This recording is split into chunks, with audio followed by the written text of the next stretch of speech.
Quý vị đang theo dõi chương trình Thế giới hôm nay, ngày 14 tháng 11. Chương trình hôm nay sẽ có những tin tức đáng chú ý sau. Hội nghị thượng đỉnh G20 sẽ diễn ra ở Indonesia với rất nhiều cuộc gặp quan trọng. Trong đó, thế giới đang vô cùng quan tâm đến cuộc gặp mặt trực tiếp giữa hai lãnh đạo Mỹ và Trung Quốc, giữa lúc mối quan hệ hai nước này đang căng thẳng. Dự kiến Tổng thống Mỹ Joe Biden và Chủ tịch Trung Quốc Tập Cận Bình sẽ chia sẻ thẳng thắn quan điểm về làn ranh đỏ của nhau nhằm tránh nguy cơ căng thẳng leo thang thành xung đột. Trong khi đó, Thủ tướng Đức Olaf Scholz hy vọng Tổng thống Nga Vladimir Putin có thể đích thân tới dự hội nghị thượng đỉnh G20 vì đây là dịp quan trọng cho các hoạt động đàm phán ngoại giao. Trên cương vị là nước chủ nhà G20, Indonesia kêu gọi phương Tây giảm nhẹ những luận điệu bài xích Nga trong hội nghị. Ở phía còn lại, Nga kêu gọi G20 ngừng tập trung vào vấn đề an ninh, thay vào đó là chú trọng kinh tế. Song song với đó, Điện Kremlin tiết lộ nội dung cuộc điện đàm giữa Tổng thống Vladimir Putin và người đồng cấp Iran. Chúng bao gồm những gì? Những vấn đề nổi bật khác trên toàn cầu. Mỹ trừng phạt mạng lưới nhập khẩu thiết bị quân sự của Nga. Về kinh tế, Quỹ tiền tệ quốc tế IMF dự đoán triển vọng kinh tế toàn cầu ảm đạm với nhiều rủi ro. Ấn Độ muốn tăng gấp đôi giá trị thương mại hai chiều với Nga, bất chấp sức ép từ phương Tây. Tại Trung Quốc, doanh số ngày độc thân vượt kỳ vọng đạt hơn 1.100 tỷ nhân dân tệ. Trong khi đó, Pháp, Italy tiếp tục căng thẳng về người di cư. Paris đưa ra thêm cảnh báo cho chính quyền mới ở Rome. Cuối tuần qua, Slovenia chính thức tìm ra nữ tổng thống đầu tiên trong lịch sử nước này. Phần cuối chương trình là những thông tin đáng chú ý về bức tranh biến đổi khí hậu. Quốc đảo Tuvalu tìm kiếm sự công nhận chủ quyền hợp pháp trước khi bị nước biển nhấn chìm. Sóng nhiệt đe dọa đến sinh kế của ngư dân vùng Địa Trung Hải. Hãy cùng với chúng tôi theo dõi nội dung chi tiết ngay sau đây.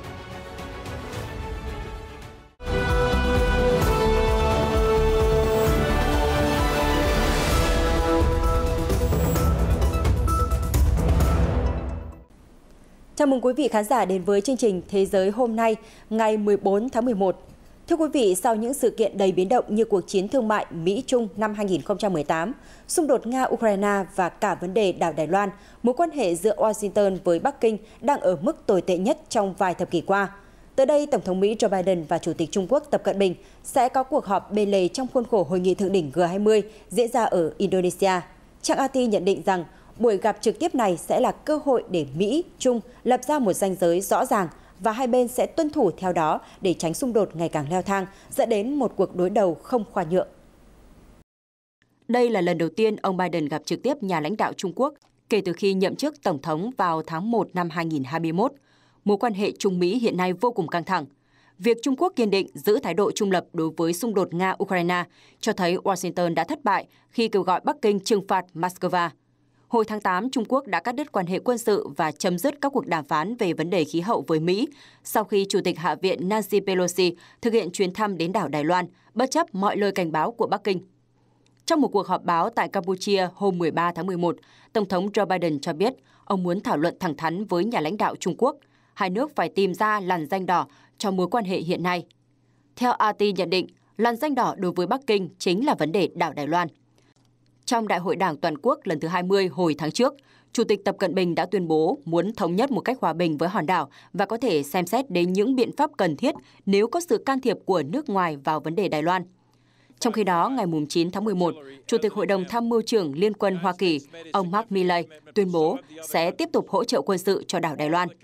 Tháng trước, Lầu Năm Góc cho rằng Trung Quốc vẫn là mối đe dọa an ninh hàng đầu đối với Mỹ.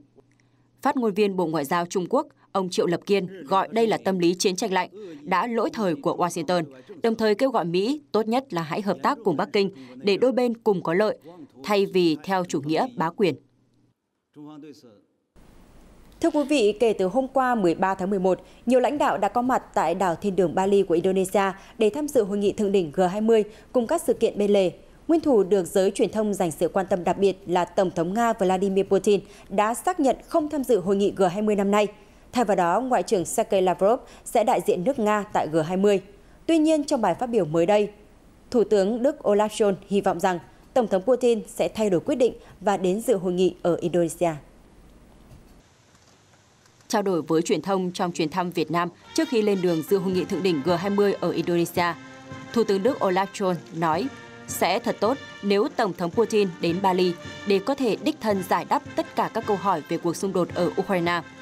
Nhà lãnh đạo cho biết thêm, sự vắng mặt của Tổng thống Putin cũng không thể ngăn được việc các nước khác tiếp tục lên án chiến dịch quân sự đặc biệt của Nga ở Ukraine và yêu cầu họ rút quân. Thủ tướng Đức giải thích, theo quan điểm của chúng tôi, một sự leo thang quân sự là không thể chấp nhận được. Chính phủ và Tổng thống Nga cần thay đổi để tìm ra các giải pháp cho tình hình hiện nay. Tuần trước, phát ngôn viên Điện Kremlin Dmitry Peskov đã xác nhận Tổng thống Putin sẽ không tham dự hội nghị thượng đỉnh G20, ngay cả dưới hình thức trực tuyến. Trong khi đó, Tổng thống Ukraine Volodymyr Zelensky dự kiến sẽ dự sự kiện thông qua video. Trong bối cảnh có nguồn tin cho rằng Liên minh châu Âu và Anh có ý định phối hợp để khiến phái đoàn Nga không được chào đón ở Bali, nước chủ nhà Indonesia đang ra sức kêu gọi phương Tây giảm nhẹ những phát ngôn chống Nga trong hội nghị thượng đỉnh G20. Thông tin được tờ Politico đăng tải. Theo Politico, Tổng thống Indonesia Joko Widodo và các quan chức nước này đã yêu cầu các nhà lãnh đạo phương Tây nhượng bộ và kiềm chế thái độ chỉ trích Nga về cuộc xung đột ở Ukraine. Nguyên nhân là nhằm ngăn chặn G20 đi theo kịch bản của G8, hiện nay là G7, sau khi loại Nga vì nước này tuyên bố sáp nhập bán đảo Crimea hồi 2014. Tổng thống Widodo cũng hy vọng sẽ giúp tất cả thành viên G20, trong đó có cả Nga và Trung Quốc, tìm thấy đủ điểm chung để có thể cùng đưa ra một tuyên bố sau hội nghị. Theo kế hoạch, hội nghị thượng đỉnh của 19 nền kinh tế hàng đầu thế giới cùng Liên minh châu Âu EU sẽ diễn ra trong 2 ngày 15 và 16 tháng 11. Trong khi đó, Nga cũng đưa ra những bình luận mới liên quan đến hội nghị thượng đỉnh G20 sắp diễn ra ở Indonesia. Cụ thể, Moscow kêu gọi các quốc gia tham gia sự kiện này ngừng thảo luận về vấn đề an ninh mà hãy tập trung vào những vấn đề kinh tế xã hội cấp bách của thế giới. Nhóm 20 nền kinh tế lớn nhất thế giới sẽ có hội nghị chung trong tuần này ở Bali. Theo một số nguồn tin dự đoán, các nhà lãnh đạo phương Tây và Tổng thống Mỹ Joe Biden sẽ sử dụng diễn đàn G20 để chỉ trích hoạt động quân sự của Nga tại Ukraine. Trong một tuyên bố đưa ra trước hội nghị thượng đỉnh vào ngày 13 tháng 11, Bộ Ngoại giao Nga yêu cầu G20 tập trung vào các mối đe dọa trước mắt thay vì quan tâm đến những khía cạnh không liên quan khác. Tuyên bố viết, chúng tôi tin rằng nhiệm vụ của G20 là giải quyết vấn đề kinh tế xã hội. Việc mở rộng chương trình nghị sự sang lĩnh vực hòa bình và an ninh là không hợp lý. Điều này đồng nghĩa với việc G20 đang xâm phạm vào nhiệm vụ của Hội đồng Bảo an Liên Hợp Quốc, đồng thời làm xói mòn sự đoàn kết và niềm tin giữa các quốc gia trong G20. Cùng ngày, Ngoại trưởng Nga Sergei Lavrov cũng chỉ trích phương Tây đang quân sự hóa khu vực Đông Nam Á và cố ý tạo ra một cuộc đối đầu tại hội nghị thượng đỉnh G20. Ông Sergei Lavrov sẽ dẫn đầu phái đoàn Nga tham dự hội nghị thượng đỉnh sắp tới ở Indonesia. Moscow cho biết cuộc khủng hoảng lương thực toàn cầu sẽ trở thành một trong những chủ đề thảo luận chính tại Bali. Trước khi tham dự hội nghị thượng đỉnh G20 ở Indonesia, Ngoại trưởng Nga Sergei Lavrov đã đến Campuchia dự cuộc họp cấp cao của các nhà lãnh đạo Đông Nam Á. Phát biểu tại một sự kiện bên lề ở thủ đô Phnom Penh, nhà ngoại giao hàng đầu của Nga cho rằng trong khi các quốc gia châu Á-Thái Bình Dương vẫn bị chia rẽ về vấn đề an ninh, NATO đang tích cực thực hiện các chính sách nhằm củng cố vị thế của mình tại khu vực này. Ngoại trưởng Lavrov khẳng định NATO hiện không còn là một liên minh phòng thủ thuần túy. Theo ông, kể từ khi chiến tranh lạnh kết thúc, khối quân sự do Mỹ dẫn đầu đã không ngừng dịch chuyển tuyến phòng thủ của mình đến gần biên giới của Nga. Đáng chú ý tại hội nghị thượng đỉnh ở Madrid vào mùa hè qua, NATO đã tuyên bố rằng họ có trách nhiệm với an ninh toàn cầu, bao gồm châu Âu, Đại Tây Dương và cả Ấn Độ Dương, Thái Bình Dương. Ông Lavrov nói thêm. Ngoại trưởng Nga lưu ý thêm, trên thực tế, họ còn nhấn mạnh vai trò hàng đầu của mình tại châu Á-Thái Bình Dương và đang dịch chuyển tuyến phòng thủ sang Biển Đông. Ông Lavrov nói rằng, Washington và các đồng minh đang cố quân sự hóa khu vực này. Minh chứng tiêu biểu là Hiệp ước Quốc phòng AUKUS được ký kết giữa Mỹ, Anh và Australia vào năm ngoái. Theo nhà ngoại giao Nga, hiện có nhiều nỗ lực để lôi kéo New Zealand, Nhật Bản và Canada gia nhập khối này. Những hành động đó rõ ràng nhằm mục đích kiềm chế Trung Quốc và chống lại lợi ích của Nga ở châu Á-Thái Bình Dương. Ông Lavrov nhấn mạnh và cho biết đã thẳng thắn nêu những quan ngại này với những nhà lãnh đạo tham gia hội nghị thượng đỉnh ASEAN. Cuối tuần qua, Tổng thống Nga Vladimir Putin đã có cuộc điện đàm với người đồng cấp Iran Ebrahim Raisi trong bối cảnh hai quốc gia đều chịu áp lực lớn từ phương Tây. Điện Kremlin đã tiết lộ nội dung cuộc hội thoại này trong một thông báo sau đó. Theo Điện Kremlin, Tổng thống Putin và người đồng cấp Iran Ebrahim Raisi đã thảo luận một số vấn đề trong chương trình nghị sự song phương. Cả hai nhà lãnh đạo cùng nhất trí tiếp tục xây dựng mối quan hệ hợp tác trong chính trị, thương mại và kinh tế. Trong khi đó, phía Tehran cho biết, Tổng thống Raisi hoan nghênh sự quan tâm của Moscow đối với việc cải thiện hợp tác kinh tế với Iran, đồng thời lưu ý rằng việc tăng cường trao đổi công tác ngoại giao kinh tế gần đây đã giúp củng cố thêm quan hệ giữa hai nước. Thời gian qua, Nga và Iran đã mở rộng mối quan hệ hợp tác năng lượng và thương mại một cách nhanh chóng, trong bối cảnh hai nước đang hứng chịu các lệnh trừng phạt của phương Tây. Hồi tháng 6, Iran cũng nộp đơn xin gia nhập BRICS, một diễn đàn kinh tế xã hội và chính trị quốc tế, bao gồm các nền kinh tế lớn mới nổi gồm Brazil, Nga, Ấn Độ, Trung Quốc và Nam Phi. Khối này được coi là mô hình đối trọng với khối G7 của phương Tây khi chiếm hơn 40% dân số toàn cầu và gần 1/4 GDP của thế giới. Hiện cũng có khoảng 10 quốc gia khác quan tâm đến việc tham gia BRICS. Thông tin được Ngoại trưởng Nga Sergei Lavrov tiết lộ trong cuộc họp báo với người đồng cấp Ấn Độ Subramanyam Jaishankar tại Moscow hồi tuần trước.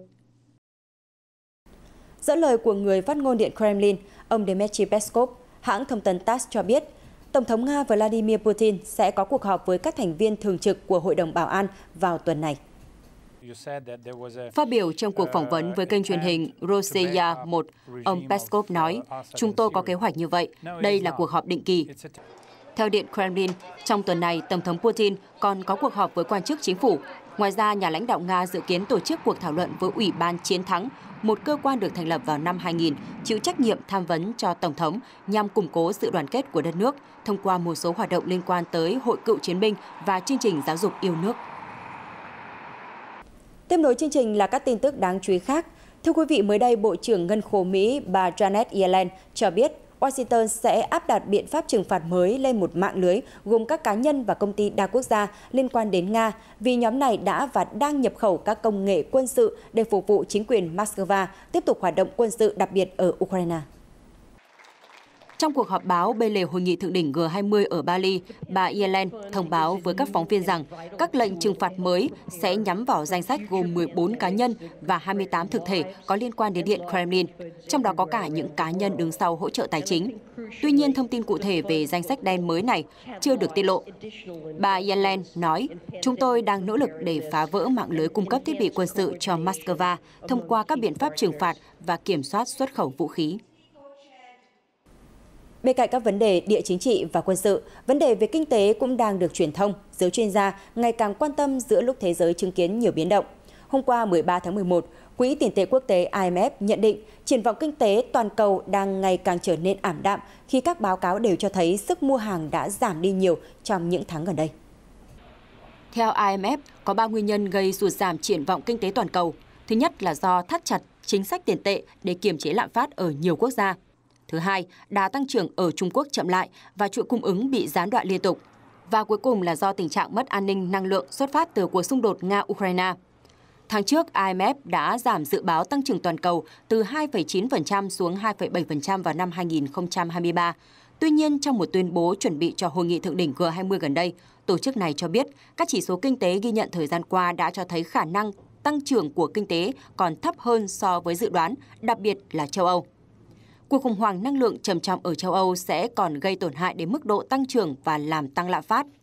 Tình trạng này kéo dài sẽ khiến lãi suất tiếp tục tăng và thắt chặt các điều kiện tài chính toàn cầu, đồng thời có nguy cơ kéo theo một đợt khủng hoảng nợ công tại các quốc gia kém phát triển.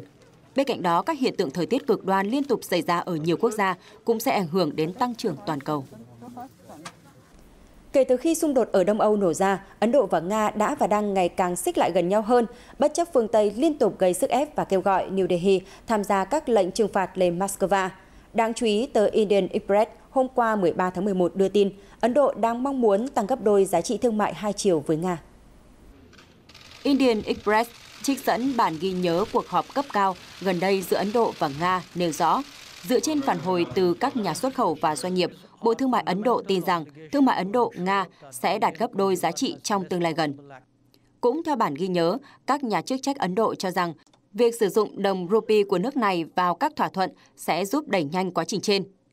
Đầu tuần trước, chính phủ Ấn Độ đã cho phép dùng đồng nội tệ trong thanh toán thương mại quốc tế, và nước này dự kiến sẽ sớm bắt đầu giao dịch với Nga bằng đồng nội tệ trong thời gian sắp tới. Khối lượng hàng hóa giao dịch mua bán giữa hai nước đã tăng đáng kể trong năm nay, chủ yếu là do Ấn Độ tăng cường nhập khẩu dầu của Nga. Trong tháng 10, Nga đã vượt Iraq và Ả Rập Xê Út, trở thành nhà cung cấp dầu thô lớn nhất cho Ấn Độ, chiếm 22% tổng lượng nhập khẩu của nước này.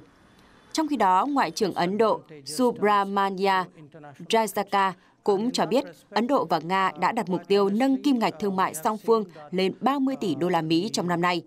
Năm ngoái, kim ngạch thương mại hai nước là 12 tỷ đô la Mỹ. Nếu ở Mỹ, ngày Black Friday và ngày Cyber Monday là đợt mua sắm lớn nhất trong dịp cuối năm, trước thềm Giáng sinh và năm mới, thì tại Trung Quốc, đó là ngày Độc Thân 11 tháng 11. Theo dữ liệu thống kê, mùa mua sắm trong ngày Độc Thân năm nay ở Trung Quốc đã vượt kỳ vọng với doanh số bán hàng lần đầu vượt ngưỡng 1,1 nghìn tỷ nhân dân tệ, bất chấp nhu cầu mua sắm suy giảm do chính sách Zero Covid nghiêm ngặt.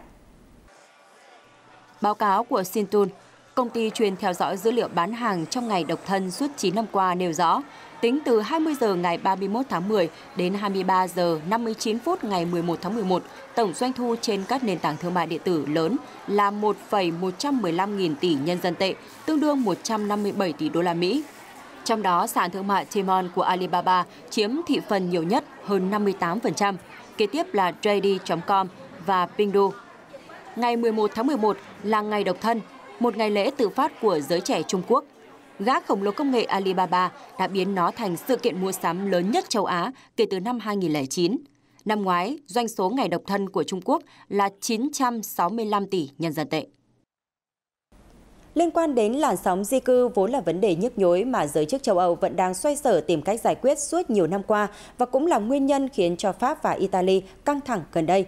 Trong phản ứng mới nhất, Paris đã cảnh báo Rome rằng nước này sẽ hứng chịu nhiều hậu quả nếu còn tiếp tục quay lưng với những người di cư được giải cứu trên biển Địa Trung Hải. Phát biểu trước truyền thông hôm 13 tháng 11, Ngoại trưởng Pháp Catherine Colonna khẳng định chính phủ Italy đã không tuân thủ đúng luật hàng hải và quốc tế. Theo nữ ngoại giao, việc chính quyền mới ở Rome cấm Ocean Viking, con tàu chở hơn 230 người di cư được giải cứu trên biển vào các cảng của Italy hồi tháng trước là một quyết định gây sốc và thất vọng. Sau khi bị từ chối, tàu Ocean Viking do tổ chức SOS Mediterranean của Pháp điều hành hiện đã cập cảng Toulon, đông nam nước Pháp vào thứ Sáu tuần trước 11 tháng 11. Ngoại trưởng Colonna cũng lưu ý rằng Pháp đã đình chỉ kế hoạch tiếp nhận hơn 3.000 người di cư đã đến Italy mà nước này đồng ý tiếp nhận trước đó.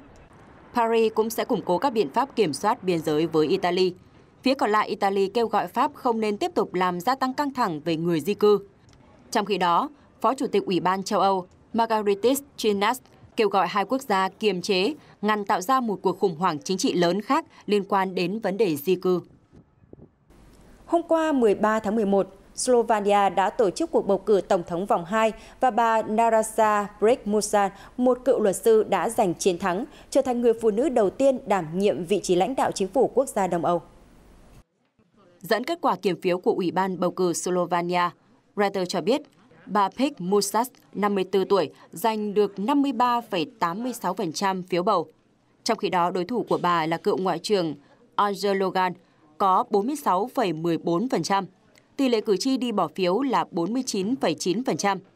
Trong bài phát biểu trước truyền thông sau khi kết quả được công bố, bà Musa nói, tôi sẽ cố gắng hết sức để trở thành tổng thống thực sự của tất cả người dân, vì nền dân chủ, nhân quyền cơ bản và phù hợp với hiến pháp. Bà Brić-Musa là một cựu dẫn chương trình truyền hình, luật sư có tầm ảnh hưởng ở Slovenia. Bà vận động tranh cử bằng những chính sách liên quan đến nhân quyền, pháp quyền và các vấn đề phúc lợi xã hội. Bà Musa từng được biết đến là luật sư của bà Melania Trump vào thời điểm ông Donald Trump làm tổng thống. Mặc dù vai trò chủ yếu chỉ mang tính lễ nghi, nhưng Tổng thống Slovenia cũng là tổng tư lệnh các lực lượng vũ trang và có nhiệm vụ đề cử một số quan chức hàng đầu. Phần cuối chương trình sẽ là những mảnh ghép mới trong bức tranh về tình trạng biến đổi khí hậu đang ngày càng nghiêm trọng trên toàn cầu. Mới đây, Bộ trưởng Tài chính của Tuvalu cho biết họ đang tìm cách để chủ quyền của họ vẫn được công nhận hợp pháp, kể cả sau khi quốc đảo này bị nước biển nhấn chìm do biến đổi khí hậu. Trong cuộc họp báo bên lề COP27 ở Ai Cập, Bộ trưởng Tài chính của quốc đảo Thái Bình Dương, ông Seve Painel, cho biết Tuvalu đang biên soạn và chuẩn bị hồ sơ để xin gia nhập Công ước UNESCO về di sản văn hóa nhằm chuyển đổi đất nước thành một khu di sản. Ông Payneil nói, chúng tôi đang cố gắng để bảo vệ chủ quyền và bản sắc của quốc gia, kể cả khi mực nước biển dâng cao và nhấn chìm Tuvalu. Tuvalu là một đảo quốc ở phía Nam Thái Bình Dương, nằm giữa Hawaii và Úc, với dân số khoảng 11.000 người. Vị trí cao nhất của quốc gia này là 4,5 mét so với mực nước biển.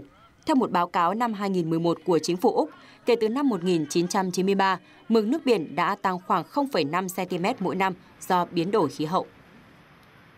Trong suốt 70 ngày mùa hè vừa qua, một đợt nắng nóng khắc nghiệt đã gây ảnh hưởng nghiêm trọng đến vùng biển phía Tây Địa Trung Hải, tác động đến hệ sinh thái và đời sống của người dân trong khu vực. Trên làng chài ở đảo Kerkena, Tunisia, Ahmed Cheli quăng lưới xuống vùng nước cấm. Chừng 10 năm trước, lưới của ông nặng trĩu cá và bạch tuộc để bán cho chợ địa phương, còn giờ ông chỉ kéo được Daesh hoặc ISIS, tên loài cua xanh xâm phạm đến vùng biển của ngư dân trên đảo. Những ngư dân giờ kéo lưới chỉ toàn thấy cua xanh, không những không bán được, chúng tôi còn phải cắt lưới để bắt chúng ra và sửa lại chỗ thủng. Nhà sinh thái học về đại dương Joaquim Garabo tại Viện Khoa học Biển Tây Ban Nha đã tiến hành theo dõi các máy đo nhiệt độ ở vùng bờ biển và chỉ ra đây là đợt nắng nóng tồi tệ nhất trong 4 thập niên qua ở vùng phía Tây của lưu vực. Nhiệt độ cao và nắng nóng kéo dài bất thường tại vùng biển phía Tây Libya và Sicily đang ở mức cao nhất kể từ năm 1982. Nhiều quần thể bọt biển, sao biển, cá, động vật, thân mềm và dạn san hô được ghi nhận chết hàng loạt ở vùng biển ngoài khơi nước Pháp và Tây Ban Nha hồi tháng 9. Còn tại vùng biển ở Tunisia, hiện tượng nước ấm lên tạo môi trường cho các loài xâm lấn như cua xanh phát triển. Loài cua xanh có nguồn gốc từ Ấn Độ, Thái Bình Dương, lần đầu được tìm thấy ở Địa Trung Hải năm 1898. Loài này phát triển mạnh trong môi trường nhiệt độ nước khoảng 30 độ C, ăn các loài bản địa có giá trị và làm hư hao dụng cụ đánh bắt, gây ảnh hưởng trực tiếp đến hoạt động đánh bắt cá của các ngư dân địa phương. Những thông tin vừa rồi đã khép lại chương trình Thế giới hôm nay của chúng tôi. Cảm ơn quý vị khán giả đã quan tâm theo dõi. Xin kính chào và hẹn gặp lại.